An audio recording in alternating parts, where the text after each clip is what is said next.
Kaya habang binabantayan natin ang paglago ng ekonomiya, ang hindi natin pwedeng iwanan ay yung pagbabantay din, no, para sa ating kalikasan na isang napakahalagang bahagi ng ating mga buhay. At syempre lalong-lalong akma ang ating pag-uusapan ngayong umaga dahil nga kaka-Earth Day lang noong April 22. At syempre marami rin silang mga advocacy at programa. Kaya this morning syempre marami tayong information about it. Kasama natin ngayon umaga si Undersecretary Demetrio Ignacio ng Department of Environment and Natural Resources or DNR. Good morning, sir. Magandang umaga sa inyo. Magandang umaga, sir. Siguro, sir, umpisahan na natin, sir, dun sa mainit po na issue tungkol po sa mining. Ano po bang masasabi ng DNR tungkol dito? Alam niyo po, itong pagbimina na ito, malaking kontrobersya to. Kaya ang ating Pangulo, nag-issue siya ng tinatawag na Executive Order 79 to rationalize mining. Ano nakalagay dito? Unang-una, marami ng lugar na hindi pwede magmina. National Park, watershed, agricultural land, tourism areas. Ang hindi tapos pinag-aaralan din dito na pataasin ang parte ng pamahalaan sa mining. Government. Actually, sir, sa pagkakaalam ko, sir, isa rin sa malaking issue pagdating sa pagmina ay yung naapektuhan din, no, na mga communities doon sa mining places or mining sites. Ano, sir, yung tingin nyo rin dito? Meron tayong mga patakaran na may certain amount of share na dapat ibigay sa community. Ang issue dito, yung bang binibigay na yun, nakakatulong o hindi. Right. May nagsasabi nakakatulong, may nagsasabi din naman hindi kami natutulungan. At sir, maglalabas na parang regular monitoring yung mga multi-sectoral, tama po ba? Opo. Nakalagay sa EU 79, dapat regularly minimonitor pagmimina ng multi-sectoral. Hindi lang pamahalan yan, pati simbahan, NGO, community, kasama po yan.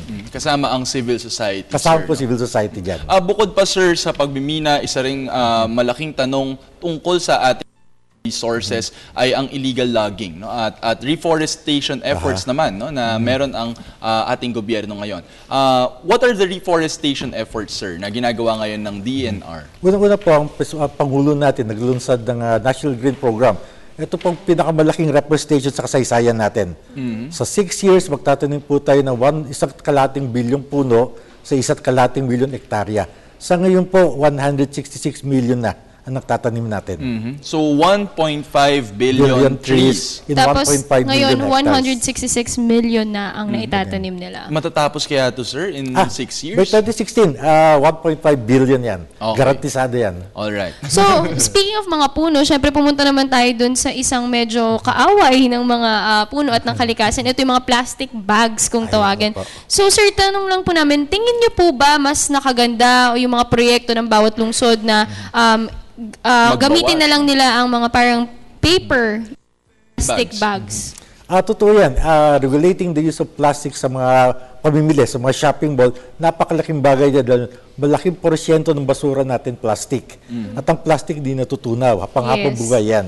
Kaya isa yan sa mga salot nung nagkaroon ng undoy at habagat kaya talagang bumaha. Dahil nung talagang nakita nila ang daming nagbarang plastic sa mga kanal. And I believe para rin minsan may bayad ata to, JC, right? 2 pesos per plastic. Ngayon, kailangan mo na magbayad kung gusto mo ng plastic bag. Yes. I think, hindi ako sure kung ano-anong cities exactly, pero sa Quezon City, yan yung na-implement na ang policy. Muntinlupa, meron din yan. Dumadami na yan. Dumadami na yan po unti-unti. At speaking of mga plastic, alam mo kung wala tayong plastic bags, pwede tayo gumamit, sir, yung kanina na pag-usapan natin, yung mga recycled materials. Dahil bukod sa kesa itatapon natin yung mga basura natin, at least makakatulong tayo sa kalikasan kasi makapag-recycle tayo. Iba ginagawa pa po itong business. Tama po ba? Opo, malaking business po yan. In fact, yung mga pumalit sa plastic, mga recycled paper Right. Actually, sir, itong plastic, as far as I know, nagde-develop na rin recently ng mga plastic bags na hindi non-biodegradable. Tama ba, sir, na nabubulok? Ito yung plastic na natutunaw. Right. Pusang natutunaw. Pero bago pa lang teknolohiya na yan, kaya hindi pa yan masyadong nagagamit. Hindi pa ma-distribute, sir. And aside from paper bags, aside from plastic bags, yung isa rin sa mga binabantayan ng DNR, sir, ay yung ating mga hayop, no? Ating mga endangered animal species species. sa Pilipinas. So number 1 dyan ang Philippine Eagle. So kamusta po ba ang pangangalaga ng DNR? Ngayon po, ang ginagawa namin, pinoprotection namin ang habitat niya, yung forest. Ang Philippine Eagle po natin dumadami. Dati nasa Davao lang yan, ngayon nakakita na tayo sa Surigao, Samar, Cordillera at Sierra Madre. So good news yan, na mas dumadami sila. Dumadami po. Sir, ano pa po ba ibang mga threatened species natin? Pangalawa yung tamaraw. Tamaraw dati 200 plus lang yan, ngayon 340 na yung nasa wild. Tarsier po sa Bohol. Tarsier din. Tarsier po, kung pumunta kayo nun sa Bohol, maraming center dyan na may hawakan yung tarsier, lalagay nyo sa balikat. Ay, ngayon po, bawal na yan. Pinagbabawal na kasi Bawal doon na po yan. nasi-stress yung mga tarsier. Oo. Kasi noon pumunta kami, pinagbawalan kami kasi gusto namin mahawakan at magpa-picture. Meron naman silang rules doon na susundin. At lahat po ng tarsier na yan, nilagay na namin sa wild, sa natural habitat nila. Kaya kung pupunta kayo sa Bohol, may kita nyo sila nasa forest. Right. Sir, ang pawikan din po, di ba? Parang... Pawikan din. Marami tayong pawikan center, mga local government. Yung mga beach resort natin, meron silang mga center ng pawikan. Kaya gumaganda rin pangangalaga natin. Alam mo, Dayan, magkakakonekta to lahat no?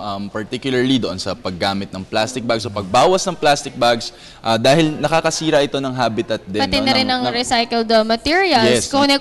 Konekonektado yun. Tanong na rin natin yung solid waste management. Solid waste po, meron kaming malaking programang ngayong pasukan. Yung mga mag-aaral, kung yung mga basura nila sa bahay na pwede i-recycle, dadalhin nila sa eskwela, ipagpapalit yan sa school supplies.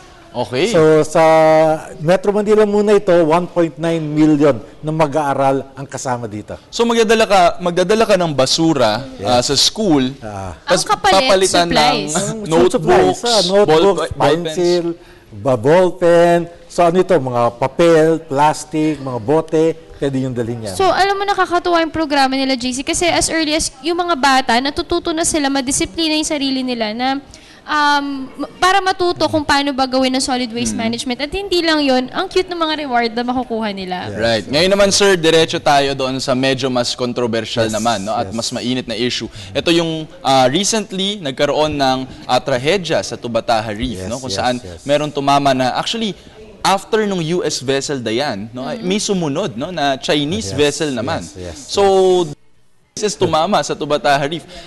Ano ang ginagawa, sir, ngayon ng DNR to rehabilitate this protected area? Alam niyo po, nakakalungkot yung mga nangyaring yan na ang kailangan namin ngayon, naantay namin na mabayaran ng Pilipinas para magamit namin ng pondo para ma-rehabilitate yan.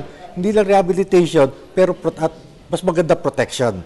Alam niyo po kasi napaka-expensive mag-rehabilitate. Right. So kaya kailangan i-strengthen natin protection para hindi na tayo mag-rehabilitate at hindi masisira. Sir, kamusta naman po yung updates dun sa mga ongoing po ba yung pagbayad nila about para dun to sa damage po na ginawa nila sa Tubataha Reef?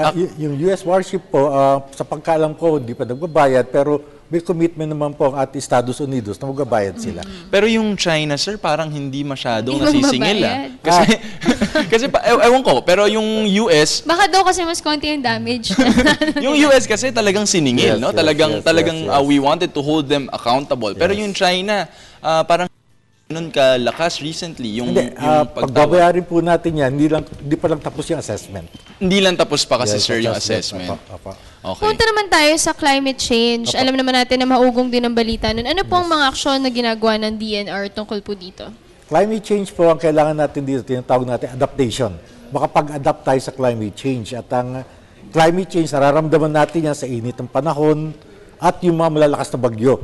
So, pamahalaan po, sinisiguro niya na ang ating mga kababayan ay ma-alerto bago mangyari ang trahedya. So, meron tayong tinatawag na geohazard map. Bawat munisipyo meron yan, nakalagay dyan sa babaha, sa magkakaroon ng landslide. So, pag malakas ang bagyo, yung mga tao pwede nang ilikas. Tungkol naman po sa global warming, Apo. kamusta naman po ang ginagawa ng DNR? Ito pong reforestation program, ito ang leading project namin sa pag-fight sa global warming. Dahil pag pinutol niyo po ang mga puno, nyo sa loob, lumalabas yan. Yan yung greenhouse gas at pag may puno dyan, siya naman mag-absorb. Right. Actually, isa rin sa mga ine-explore, Dayan, I'm not sure kung ano yung involvement or direct involvement ng DNR, pero ito yung mga electronic vehicles, no, na hindi nakakasira sa hangin, no? Yes. Bilang alinsunod na rin sa Actually, Clean Air Act. JC, kailan lang sa Quezon Memorial Circle na i-feature natin itong vehicle na to, dinala ito doon. Pero hindi siya nakita sa screen, pero napag-usapan natin. Right. So sir, bigyan niyo po kami, kwentuhan niyo naman po kami kami tungkol dito. Ito pa yung tinatawag natin alternative fuel. Instead na gasolina, elektrisidad to. So dumadami na ang mga sasakyan na nang nakikita natin dyan. May mga bus tayong in-order na electric buses at hindi lang po yan, pati tricycle.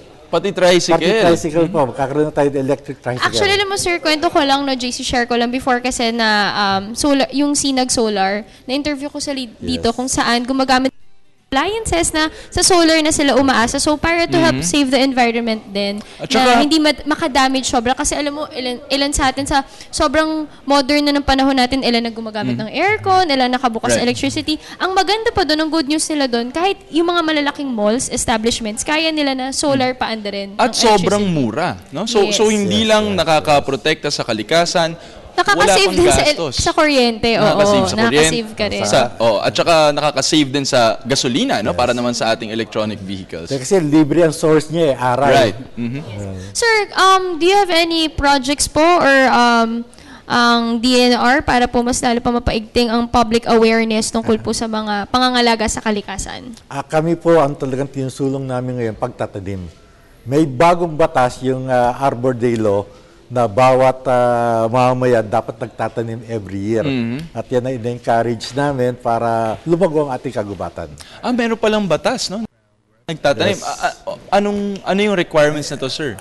Dapat yan lahat ng 12 years old and above nagtatanim ng at least isang puno every year. Actually, sir, before na ano rin namin yan sa Marikina, meron silang nilaunch na since, alam mo, modernized na rin talaga, puro lahat nakatira sa condominiums, sa mga buildings. Ang pinaka sinasuggest nila is magtanim ka through mga cups. Yes. Sa mga yes. paper cups, sa mga foil, pwedeng-pwede. So, Right. wala silang rason para hindi makapagtanim. And of course, gulay yan, so pwede mo rin kainin. Oo after. nga, no? Mas makalusugan mo. So, kung magtatanim po tayo, we don't have to go to the mountain. Yes. Sa bakuran natin. Sa bakuran Pwede natin, gawin. pwedeng-pwede. Maraming alternative ways, JC. Siguro, sir, panghuli na lang, no?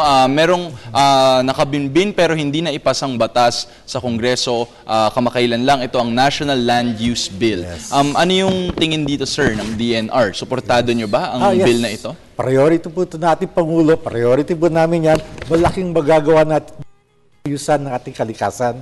Hindi lang kalikasan, pati ekonomiya. So ayan, talagang we encourage din our viewers, JC, na talagang to participate sa mga proyekto na inululunsad ng DNR. Yes. And of course, yun nga kamakailan yung Earth Day, marami mga programa kung saan pwede sila mag-participate at makatulong in their own little ways. Kaya naman talagang ina-encourage natin ang ating mga viewers, no, na kung maaari ay mag-participate sa mga proyekto ng DNR, no. Maybe, sir, you can invite them Do you have sa any inyong mga last message projects. po? Yes, ang message ko lang po sa mga kababayan natin, magtipid sa ilaw, magtipid sa tubig, huwag maggalat, at magtanim. Alright, maraming salamat, sir. That was Undersecretary Demetrio Ignacio ng DENR.